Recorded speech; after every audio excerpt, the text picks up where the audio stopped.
She had no idea that the badge in my pocket was evidence.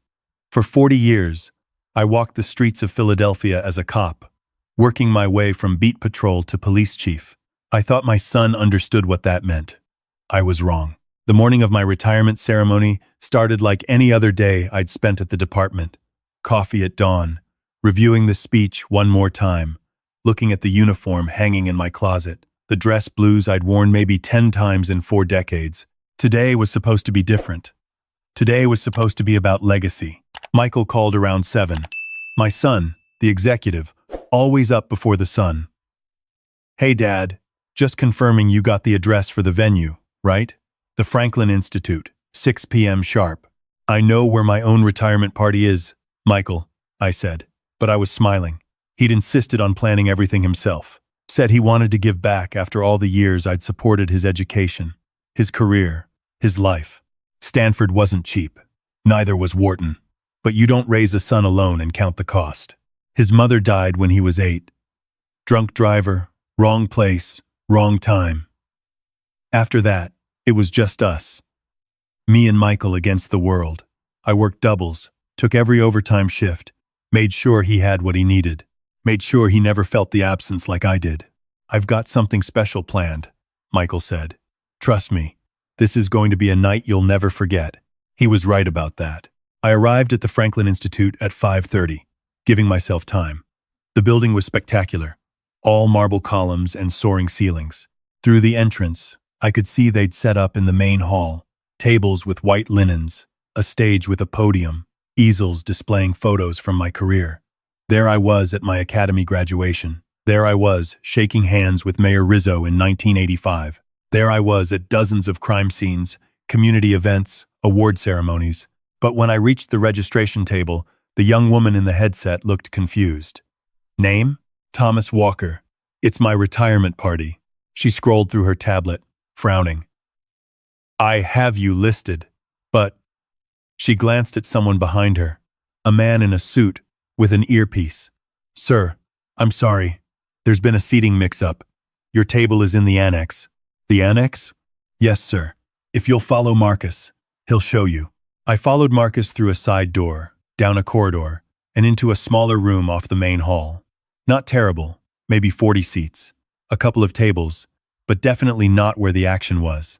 Through the doorway, I could see the main hall filling up.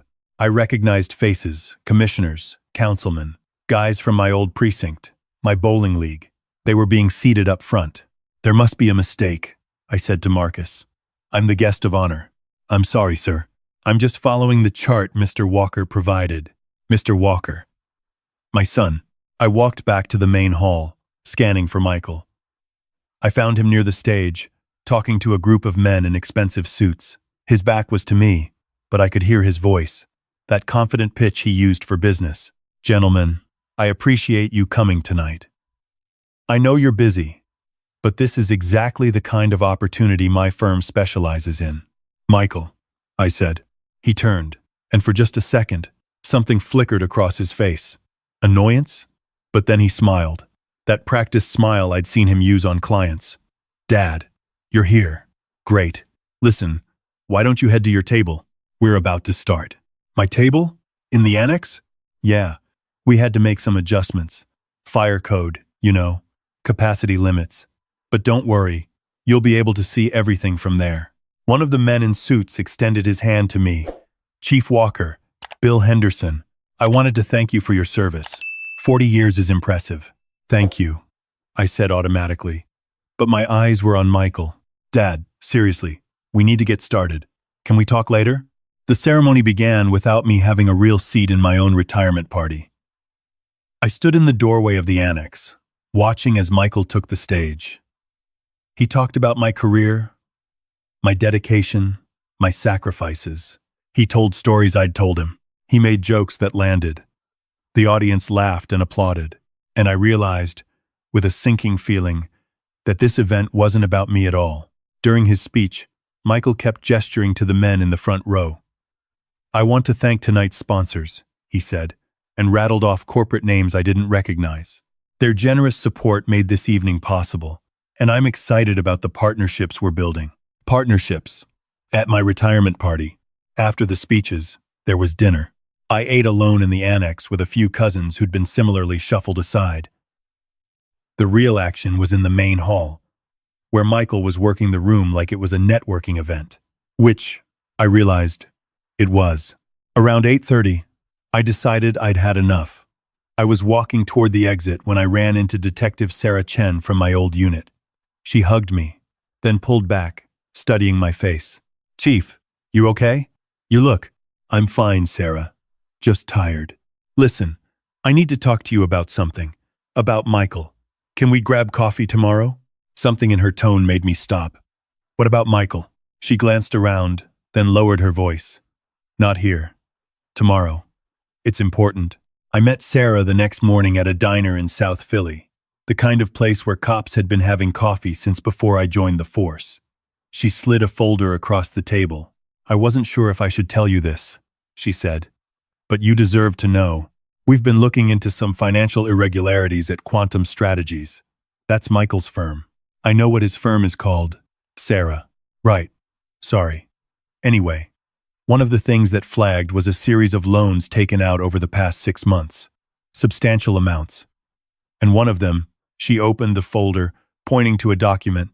"This one is in your name." I stared at the paper. A personal loan for $85,000, signed with my signature. Except, I'd never signed it. "That's not my signature," I said. "I know. We had it analyzed. It's forged." "Chief, there's more. The collateral listed here? It's your pension. Michael put up your pension as collateral for this loan." The coffee in my stomach turned to ice. Why would he do that? His firm is hemorrhaging money. Bad investments, apparently. He's been desperately trying to keep it afloat. And he's been using other people's money to do it. We found 4 other cases like yours.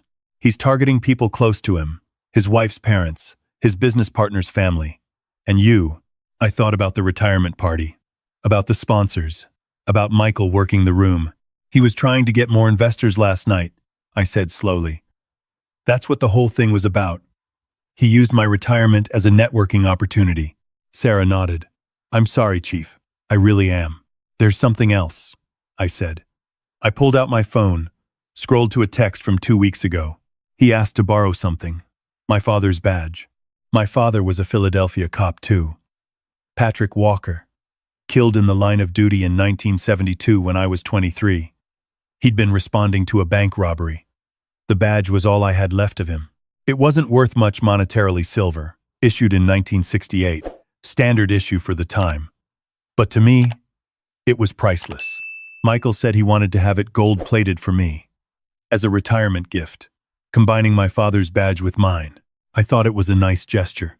Sarah's expression darkened. "Where's the badge now?"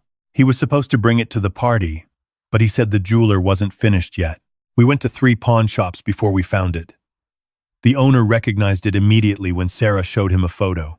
"Yeah, that came in about a week ago. Young guy, nice suit, said it was his grandfather's. Offered me $2,000 for it. I gave him $1,500. $1,500. My father's badge. The shield he wore the day he died. I paid the owner $3,000 to get it back. It felt lighter than I remembered when he placed it in my hand. Or maybe I just felt heavier." "What do you want to do?" Sarah asked as we walked back to her car. "I need to talk to my son." Michael's house was in Gladwin, one of those suburbs where the lawns are measured in acres and the driveways hold 3 cars. I'd helped with the down payment. Another investment in his future, I'd thought. His wife Jennifer answered the door. She looked tired, older than the last time I'd seen her. "Tom, hi. Michael's not home. He's at the office." "At 11 on a Saturday?" "He's always at the office these days." She hesitated. "Do you want to come in?" We sat in her kitchen, all granite countertops and stainless steel appliances. Jennifer made tea she didn't drink. "How are the kids?" I asked. "My grandchildren." Emma was 14. Jake was 11. I saw them maybe twice a year now. "They're good. They miss you. You should come by more often." "Jennifer, what's going on with Michael?" She was quiet for a long moment. "I don't know anymore. He's different. Stressed all the time. Angry. He says it's work, but... She looked up at me. Last week, I found out he took a loan against the house without telling me. $70,000. When I confronted him, he said it was fine, that he had it under control, that I didn't understand business. Did he tell you about the loan in my name? Her face went pale. What loan? I showed her the documents Sarah had given me. I watched Jennifer's hands shake as she read them. I didn't know, she whispered. Tom, I swear, I didn't know. I believe you. And I did. Jennifer was a good person. A kindergarten teacher who did charity work and made sure the kids called their grandfather on holidays. This wasn't her fault. There's something else. I pulled out the badge. He pawned this. It was my father's. Jennifer started crying. Not dramatic sobs, just quiet tears running down her face. I don't know who he is anymore. Michael came home 3 hours later. I heard his car in the driveway, the engine of his BMW cutting off. He walked into the kitchen and stopped when he saw me. Dad, what are you doing here? We need to talk. Listen, if this is about the party, I'm sorry you felt sidelined, but that event cost me 60 grand, and I needed to make some of that back. You understand, right? Business is business. Is that what I am now? Business? He loosened his tie, went to the fridge for a beer. Don't be dramatic. You had a nice party. Everyone said nice things about you. And now, you're retired. What more do you want? I placed the badge on the kitchen table. I want to know why you pawned this. He went very still. I was going to get it back. With what money, Michael? The $85,000 you stole from me. I didn't steal anything. That was a loan. I'll pay it back. You forged my signature. You put my pension up as collateral without my knowledge. That's not a loan. That's fraud. Oh, come on. You act like I'm some criminal. I'm your son. I'm trying to keep my business afloat, trying to provide for my family, and I needed some capital. You have money, just sitting there, doing nothing. I was going to pay you back with interest. You pawned your grandfather's badge for $1,500. I was desperate, okay? You want me to say it? I'm desperate. The firm is going under. I'm about to lose everything, and I needed cash fast. I was going to get the badge back this week. Jennifer stood up. You told me everything was fine. You told me the business was doing great. It will be great. I just need to get past this rough patch, and I've got some deals coming through. You used Tom's retirement party to scam investors, Jennifer said. Her voice was shaking. I heard you on the phone with Bill Henderson. You promised him returns you can't deliver. You don't understand business. I understand lying. Get out. What? Get out of this house. Get out now. Michael looked at me, as if I'd take his side. Dad, tell her she's being crazy. I think you should leave, I said quietly. Something changed in his face then. The mask of the successful executive cracked, and what I saw underneath was ugly. Fine. Fine. You two want to team up against me? Go ahead. But remember, Dad, who paid for this house? Who's been the success story? You were a cop. You followed rules and pushed paper and played it safe your whole life. I'm out there taking risks, building something real. Don't lecture me about ethics when you spent 40 years arresting people for doing what everyone else does. Your grandfather died serving this city, I said, and you pawned his badge like it meant nothing. It's a piece of metal. That's all it is. You're so sentimental about the past. You can't see the present. Maybe if you'd taught me how to actually make money instead of how to be a Boy Scout, I wouldn't be in this position. He grabbed his keys and walked out. The BMW roared to life, and he was gone. Jennifer and I sat in the silence he left behind. I'm sorry, she said finally. I'm so sorry, Tom. You don't have anything to apologize for. I should have seen it. I should have known what he was becoming. I looked at the badge on the table, my father's shield, scratched and tarnished, but back where it belonged. We all should have seen it. The next week was a blur of lawyers and police reports. Sarah Chen connected me with the district attorney's office. They'd been building a case against Michael's firm for securities fraud. My situation was just one piece of a larger pattern. Michael was arrested on a Thursday morning at his office. I wasn't there. But Jennifer called to tell me. She'd already filed for divorce. She was taking the kids and moving in with her sister in Pittsburgh. I can't let them see what he's become, she said.